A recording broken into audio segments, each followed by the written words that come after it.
Man, usually like Sunday afternoon panels are like quiet panels. This is awesome. Thank you guys. That's I'm so glad you guys are here. Fantastic.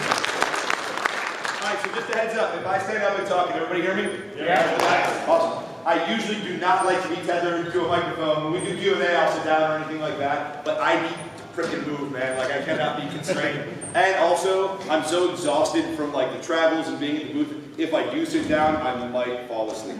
So if I'm a little adamant, if you can't hear me, let me know and I'll try and use the mic a little bit more. Welcome.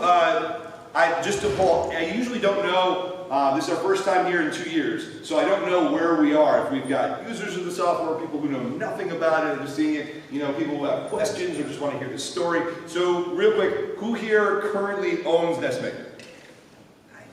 Okay, who here knows nothing about this and just thought it looked cool? Okay, so we're like split almost half and half. A little bit more people who don't know anything. So I'm going to cater most of you guys. I'll make sure, I promise, I will leave time for questions if you are an active user at the end, okay?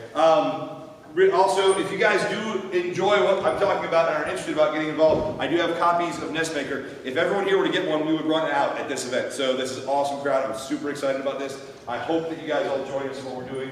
Let me tell you a little bit about me. My name is Joe Granato. I was the Nintendo kid in my neighborhood. How many other people were the Nintendo kid in their neighborhood? Okay, so we got a couple of those people. You're gonna know what I'm talking about. The first time a girl I had a crush on called me on the phone, it was to ask me questions about Zelda 2. Like that's how the Nintendo kid I was in my neighborhood. That was awesome in elementary school. It didn't translate to coolness necessarily in high school, you know.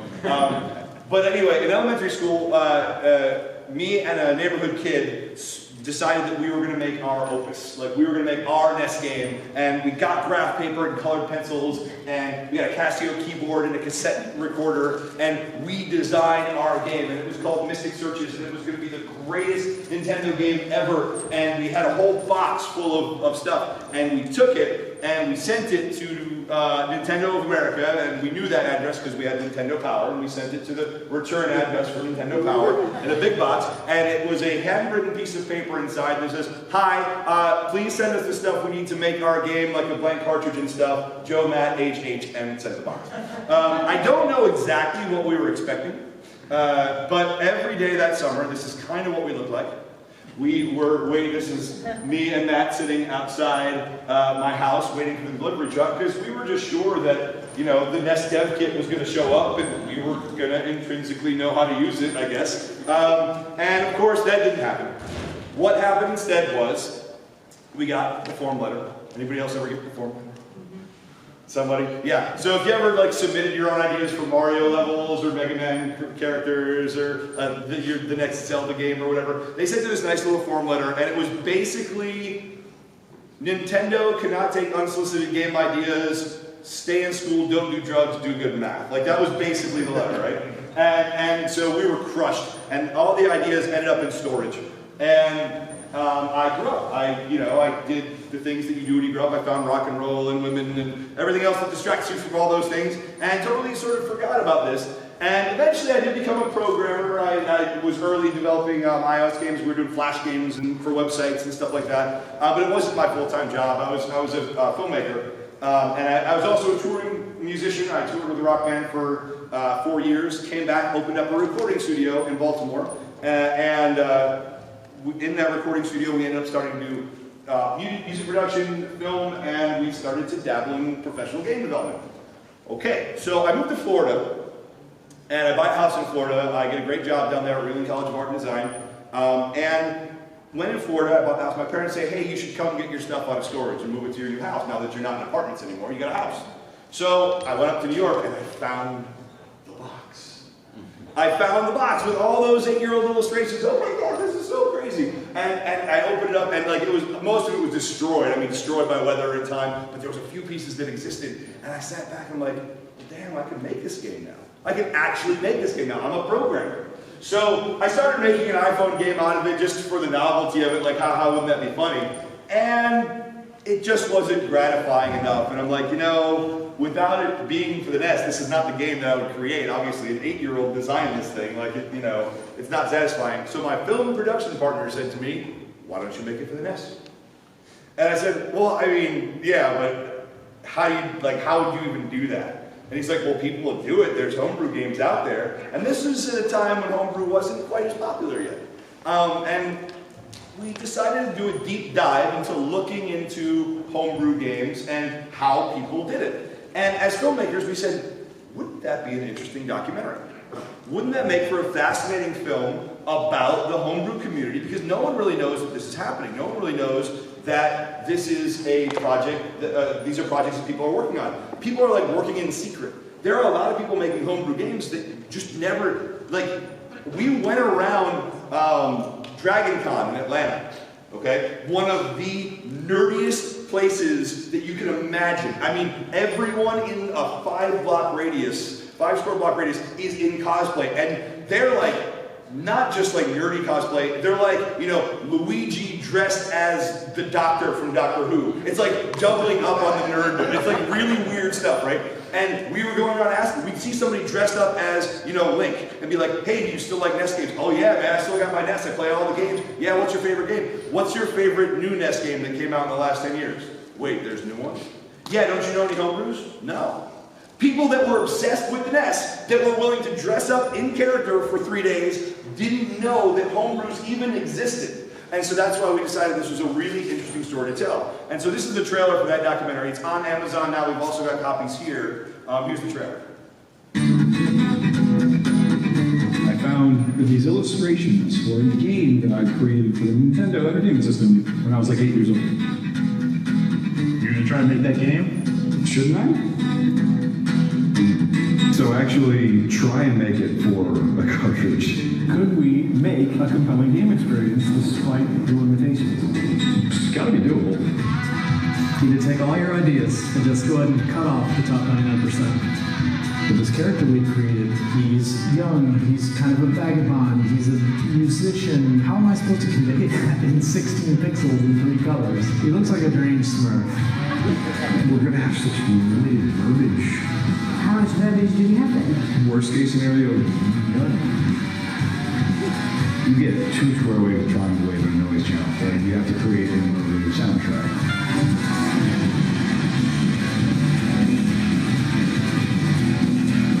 Is this a predictive? Is this a Game Boy 1 thing? You gotta figure out what it takes to get this across the finish line.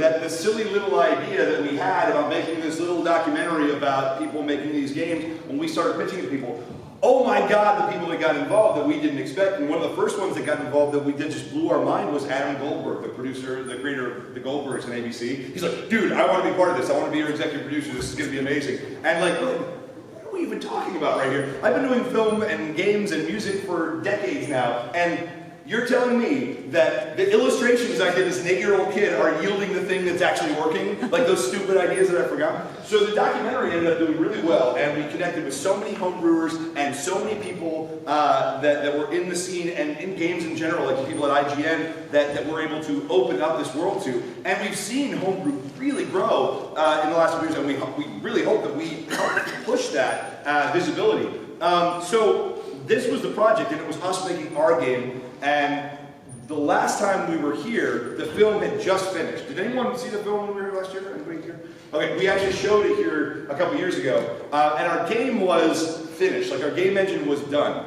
And over the course of building our game, one thing about building NES games is it's all bytes and bits and data and these long strings of assembly code, right? Which is really hard to work with. So Austin, our artist, he doesn't want to look at a spreadsheet when he's creating art.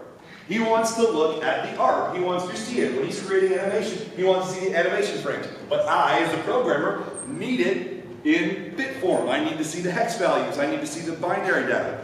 So we talked to our other friend who develops software for a living, and we said, hey, could you make us a tool that would show us the graphics, would show us the graphics on the screen, but when we hit like an export button, could spit it out as these wacky hex tables that we need, and then I could include that into our game text file. He said, sure, no problem. So now we had an animation tool that an artist could use. Then we started developing screens. Oh my God, okay, I want to try and explain the, does anyone mind cursing in this room? Let's see the age. I would curse a lot right now if I was trying to explain what developing screens are like from scratch. I'm going to show it to you a little bit. Let's take a look at, so this is just the demo file that we're playing with downstairs. I'm going to show you some of the problems. This is what's called a name table. Okay? This is the data for a name table. Now this is actually organized pretty clearly. You can imagine in your head that each one of these values is representing a tile on a tile set, okay? And if you start to think about it like this, and you imagine that these tiles are all the tiles on the screen, this many tiles this way, you can kind of understand what that might look like. But you'd have to have a little table over here to show you which tile was what. Which one of these is the top left corner of my tree?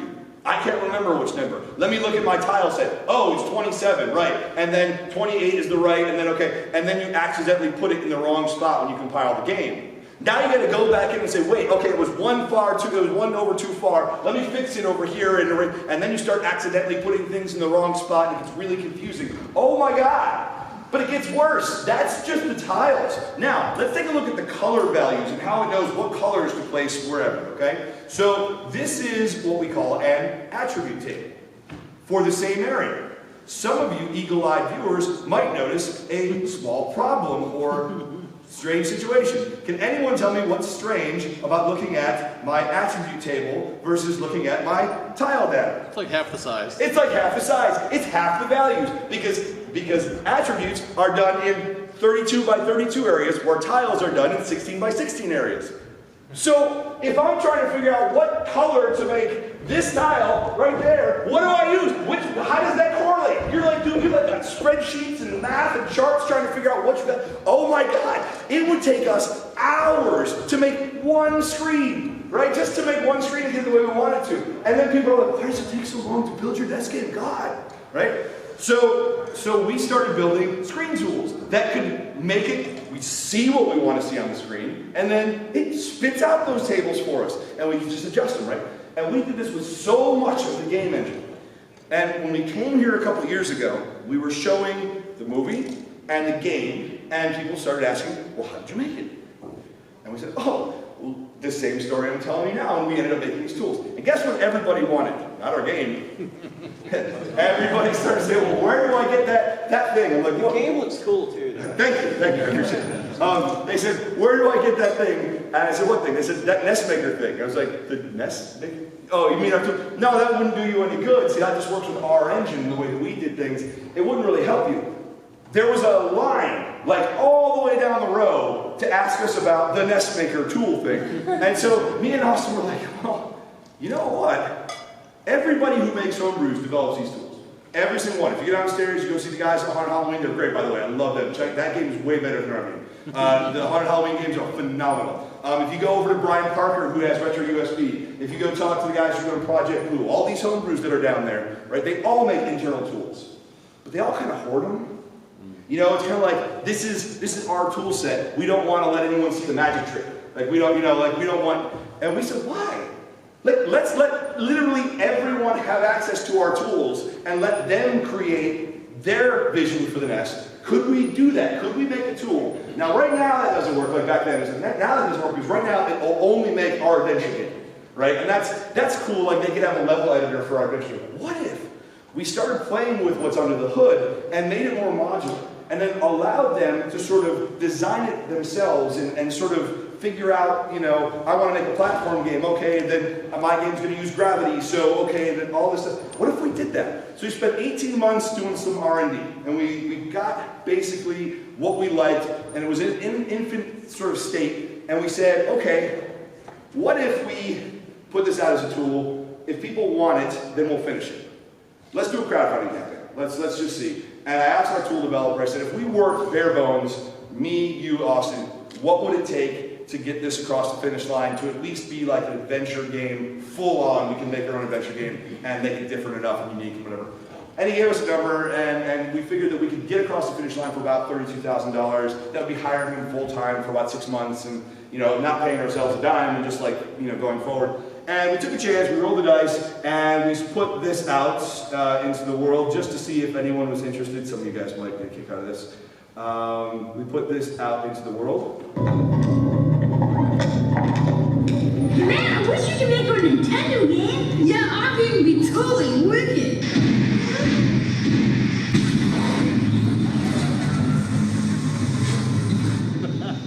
Whoa! Yo! Austin! Who are you?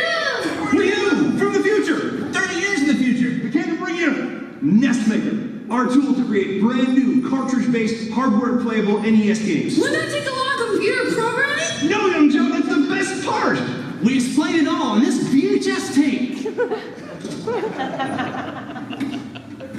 Design your hero, create your monsters, build your world, tell your story on real NES hardware With an intuitive front-end interface.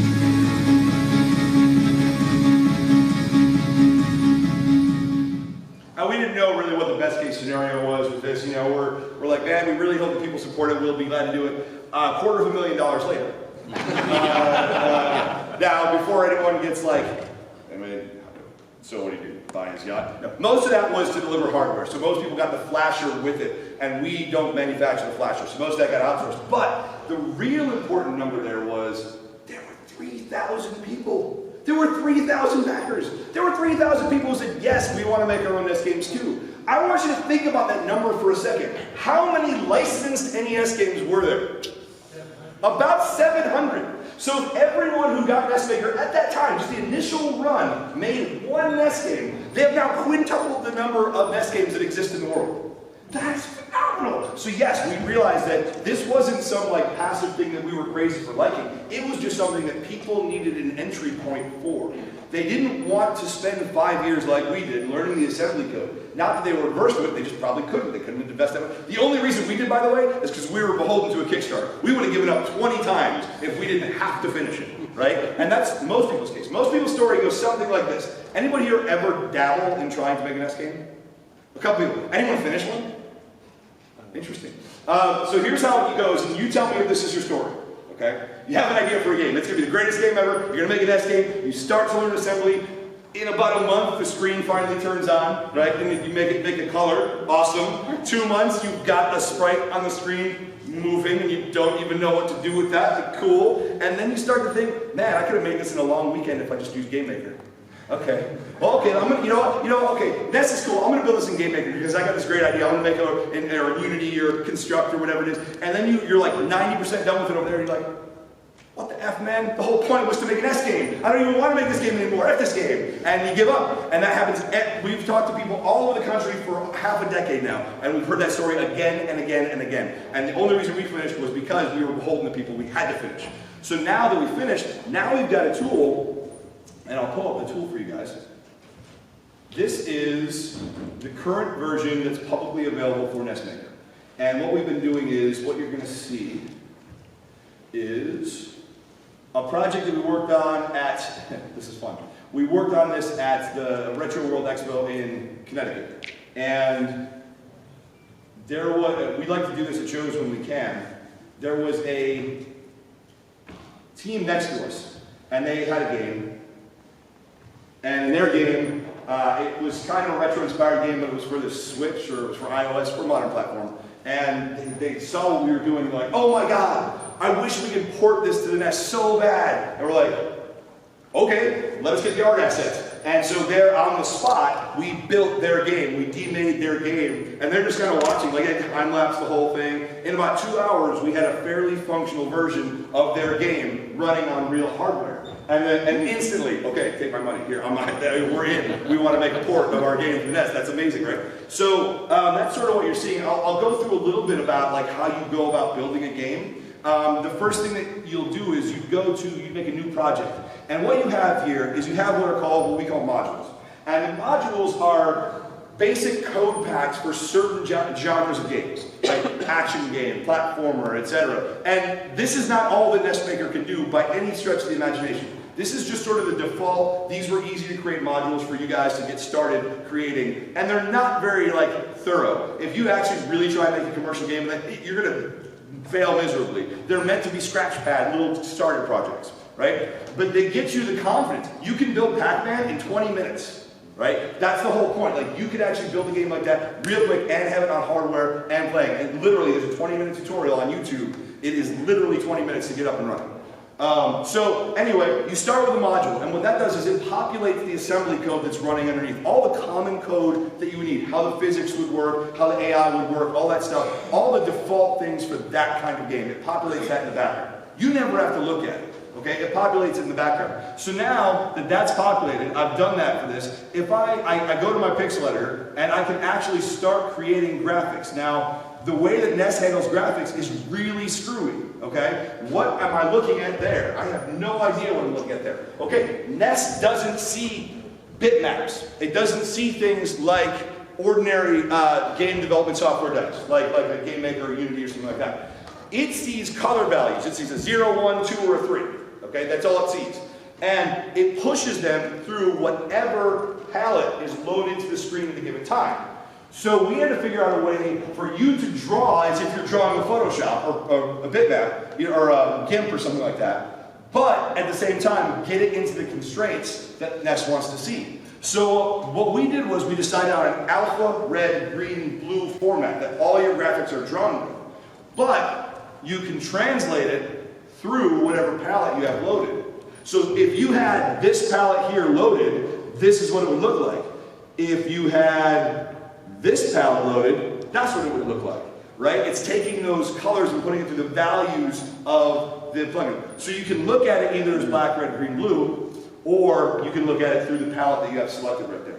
Things like that are really complicated for people to get their head around. We've made it simple, and we made it easier to understand. So you build your graphics, and then you come into your objects, for instance, and here's your player object. You build your animations. For instance, I went ahead and made a 4-frame run cycle, and I can play it down here, and you can kind of see it running. I know it's really small, but basically, if I were to look at my frames, it's those frames right there. So I've got a 4-frame run cycle, right? And then I'd go into object details, and I would set up things like how many hit points that it has, what speed does it move at, what kind of object is it, what happens when it hits a solid object, what happens when it hits the edge of the screen, and I can set these kinds of things up. And then I can set a bounding box for it, like where does it actually see collisions? Notice it's not the whole frame for this character, right? Then I could make my monsters, and with monsters I have an AI builder.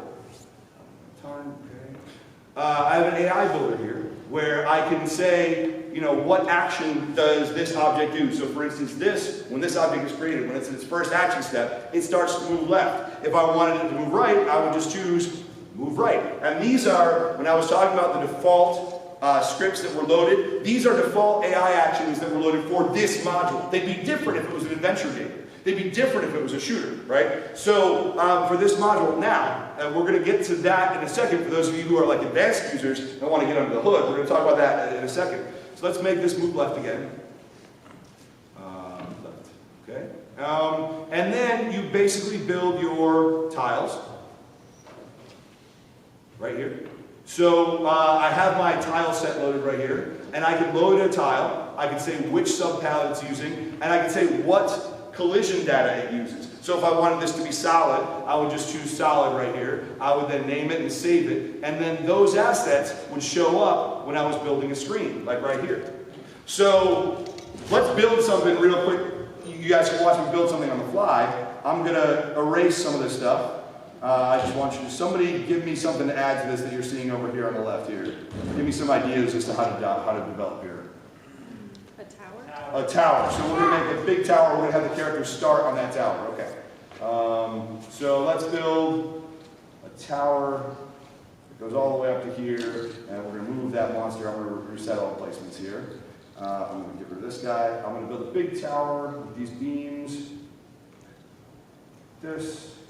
And I even want to put like these stones in the beam, and it's just a little color data to make it look a little bit more interesting.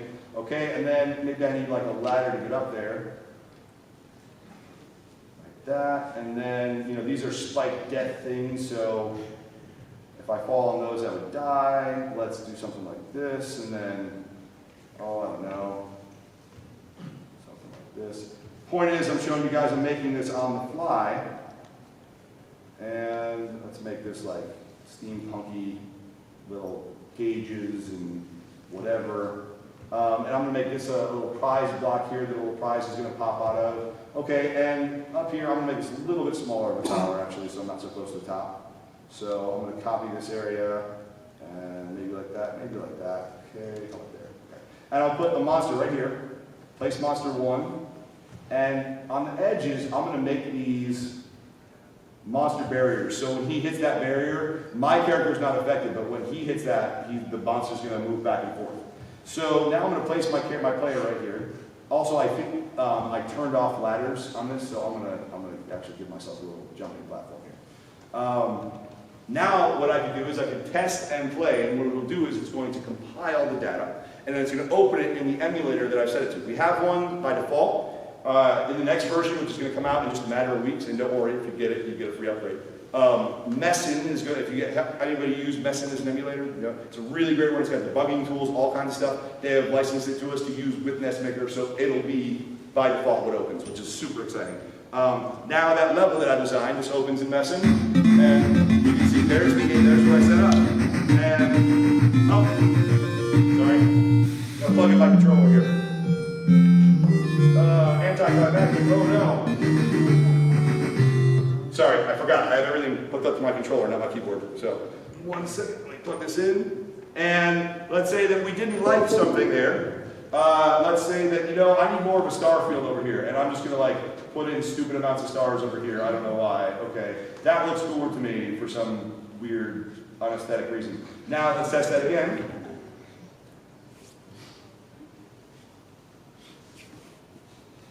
And the changes are updated.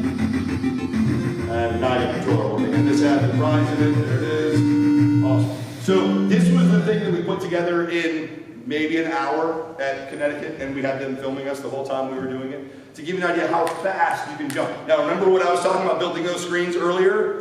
Imagine how glorious this is as a tool if it's your first time developing and you have access to something like this to get started rather than spending hours to build one screen and then having it completely wrong, right? Okay, so, but the real important part is if you want to build a game for a computer, that's great, but I'm going to tell you right now, if that's your goal, don't use NES Maker. You're an idiot. NES Maker is so finicky because it's forcing you to the NES constraints. If you want to build a game for a computer, use Game Maker, use Unity, use Construct, use Unreal, etc., etc. There's way better options for building a computer game. But if you want to build a game for a cartridge, none of those will do that. There's not a single, you have two options. Build it from scratch or use NES Maker. Like literally, as of this moment, there is no middle ground, right? So what we've done, it used to be if you wanted to actually build games for NES cartridges, you were literally soldering the EEPROMs to the board. Like that's how you had to do it just to test it in real hardware. What we've done is we've made one button deployment. And this is also sometimes finicky when I have my mouse plugged in. So give me a second, let's make sure. There's a button right here that says Make Cart. We're not going to use that one right now. This is an older version of the tool with a newer version of the hardware. So what we did was we built a little plug-in button that handles this. So I'm going to do that real quick. I'm going to run, it's just this first button in this plug-in. This will flash my cart. And what's going to happen is right now it's taking all that data that I just created with the software, all those changes that you saw me make, and it's pushing it bank by bank to the cartridge over this Infinite NES Lives cart flashes. You can get these for $15 or so. They're here. They actually have the hardware package. They're right down the booth from us. 20 seconds later, your game is flashed to a cartridge, and I can pop it out. And on any hardware-based NES system, for this demonstration, I'm using the Retro USB ABS because it's really good with HDMI. So with any hardware-based NES system, I can plug it in, and I need my controller. This is the operating system for ABS. Wrong one. There we go. And there's the game that I just built. And yep, there's the game. So it's that cool.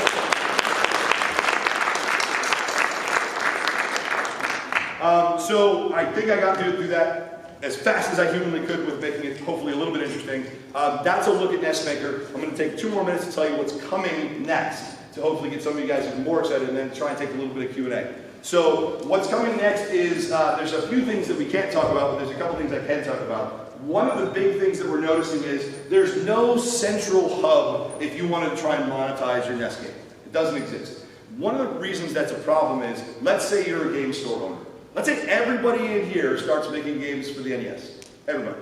Awesome. They're all great. I'm a game store owner.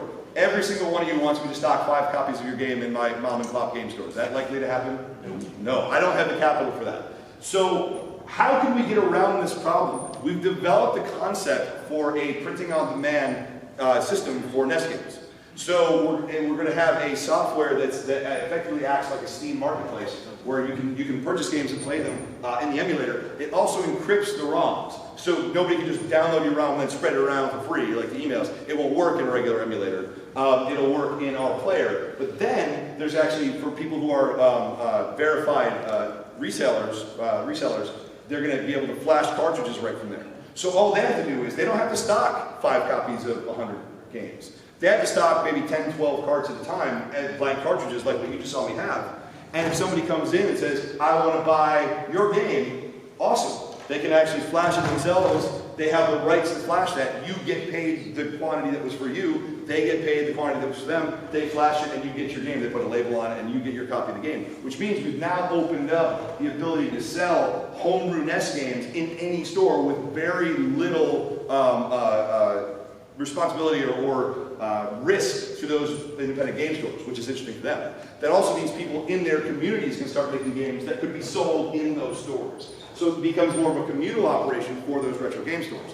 And the other side of it is, for those of you who want to play it digitally, you'll be able to buy it digitally, and you'll be able to monetize it digitally just like you would a game, an indie game on Steam or something like that. So that's a huge thing that's coming that I can't talk about. We're actually demoing the first kiosk in Syracuse in 2 weeks. So that's, when I say that's coming, I mean that's coming like now. The other thing is the next version of NES Maker hits in about a month and a half, give or take. Don't worry, again, if you get it, you get that version too, and there's a lot of huge updates that we're super excited about with that version. A lot of fixes, a lot of new ways to do things based on what we've seen users create. Lastly, before I take any questions, I just wanted to show you guys this.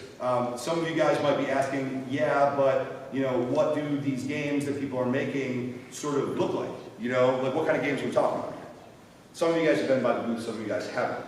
We had a development competition this year, it was our first one, where people had a month to make a NES game. This was a collection of the games that people made in a month. Oh, you know what I have to do? Sorry.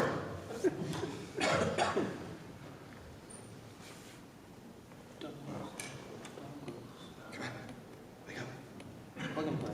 Oh. Plug and play. Getting there. Okay. Plug and play. Come on. This is a collection of the games that people made in a month with NES Maker.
Never made NES games before, but never done anything before with games. So to give to me, that was the most gratifying thing I can imagine is seeing that. There are games in this list where I don't know how they did things. I don't know how they twisted the engine to do things. That is the most exciting thing.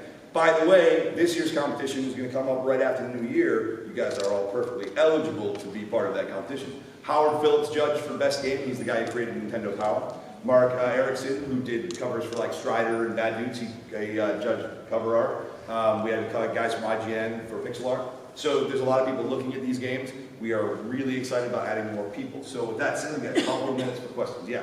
I got two. One's really quick. Sure. Tell us which game won that competition? There was 2 games that were tied. Actually, Howard Phillips chose a tie between Turtle Rescue and Time Survivor. Turtle Rescue is an adorable game that a dude did with his son, and it looks like it's a silly little, cartoony game. It plays like The Legend of Zelda. So like the graphics are like very cartoony, and it's like about saving sea turtles from like the beavers and things like that. But it is so fun to play. If you like Zelda, you'd love it. Yeah. And the other thing was, I can imagine, as I'm sure was the case when you were a kid, that a lot of people's ideas grow bigger and bigger beyond what, like maybe the NES can do it technically, but it can't really perform it. Are there things in place in the software to help avoid you programming things that would result you can't. No, you're limited. It'll limit you. The only way that right now you can overflow is if you add too much music. We don't have a way to gauge how much music you get. Everything else is regimented. So you're forced into those constraints. Yeah. Awesome. Yep. You talked briefly about like sort of going under the hood a little bit. Can you expand on that? I'm sorry. You talked a little bit about going under the hood and stuff. I'm sorry. Yeah, I'm sorry. I did show that. I was going to show that. Real quick. Let me show that real quick. I did. So if you wanted to actually, we looked at this monster real quick, and we saw that this monster used action type 8 to move left, right? Well, maybe you want to set up your own action scheme, and you want to do different things. Okay, I can get into all the scripts that make up this game, and instead of looking at 130,000 lines of assembly code, I can just look at the piece of assembly code that I'm looking for. For instance, I can go down to that action step 8, and I can look at what that piece of code is. That is a lot easier to look at than 130,000 lines of code trying to find that. And if I make edits to this, that'll edit what happens when that monster hits this step. So you have if you are just like, you know what, Joe's physics engine sucks. It is the most unoptimized piece of crap. I can do way better. Cool, do it. Share it with the community. Here's my physics engine, right? What you can then do is you can get into this 200 lines of code and write your own physics engine, or find one on the forums that works better for your type of game, and then you could use that physics engine instead of this physics engine. So it's still running on the assembly, and you could still write assembly. In fact, you could write a whole game from scratch if you wanted to. It'd be dumb because you have all this built for you. But you could do it, and you can get as far or as shallow into the code as you want. And with the next version, it's going to be even easier to dig into the code where you want to. So that's a quick look. I know we only have a couple minutes, so yeah. Can I build like a Final Fantasy with this game? So usually the question that everyone will ask is, can I make X, Y, Z? And that's the question. It's a really hard question to answer, and I'm going to explain why. It's kind of like asking, can I paint the Sistine Chapel with this paintbrush? It's kind of the wrong question, right? The paintbrush is the tool, and it's all about how the artist uses that tool. This can do anything that NES can do, the NES Maker can do. Do we currently have an RPG module as deep as Final Fantasy? We don't. I guarantee they'll come up soon. That's not something that we have built into the tool because it's very different as far as how it uses the memory than a lot of these other games. But yeah, we're going to have an RPG engine eventually, and probably someone will beat us to it. Somebody asked me, can it do parallax scrolling? Because NES can't do parallax scrolling. It's an exact example. Does everyone know what parallax scrolling is? Okay, so Dimension Shift guys continued on with their game, and no, NES Maker can't make parallax scrolling by default, because we don't have an engine that handles that. Now, I want you to watch and how intense this gets. No, NES Maker can't do parallax scrolling because there's no module that does it. And they said, oh yeah, we want parallax scrolling in their game. So they made an engine that does parallax scrolling. And that no longer looks like a NES game, man. That looks like a Super Nintendo game, if you know what you're looking at, right? And so, the limits on NES Maker are not limits at all. If it can be done on the NES, it can be done on NES Maker. But it all is a matter of how deep you get into it, if that answers the question. Yeah. Okay. So what you're saying is there currently isn't a module. But it's totally possible. Yeah. Okay. Absolutely. And we're working on an RPG right now, at which time we would release the module. So, yeah. So which mapper does the... Mapper 30. We have one mapper. That was one of the things that we had to make certain that there's one thing. And the reason Mapper 30 is a really bizarro mapper. It's a post-market mapper. It didn't exist in the days of the NES. But it is essentially Mapper 2, which is like the most common mapper. And all it does is it adds flash memory support for saves, so you don't have the battery backup if you want to have save data. Also, it has character RAM bank switching, which allows you to have animated background tiles. And there's a couple other reasons, but those are the two formative. That's why we chose it. And if you look at something like Dimension Shift, yeah, there ain't nothing this mapper can't do that the NES that you want to do. You know, like we had to make that hard choice. Yeah. Yeah. So for the NES Maker, so I'm wondering how much it costs, and also I'm wondering if it helps with music at all. So right now we use Fami Tracker, and you import music from Fami Tracker. In the next version, Fami Studio, which is a piano roll version of Fami Tracker, will be part of the tool. We've licensed that to be part of the tool. NES Maker itself is $40. This version, here's what it comes with. This is kind of fun. So this gives you a license for 2 computers. You could share that with a buddy if you want. We're actually encouraged that. We have no problem with that. Or if you want to do like desktop, laptop, you can have 2 computers running. It's a full commercial license.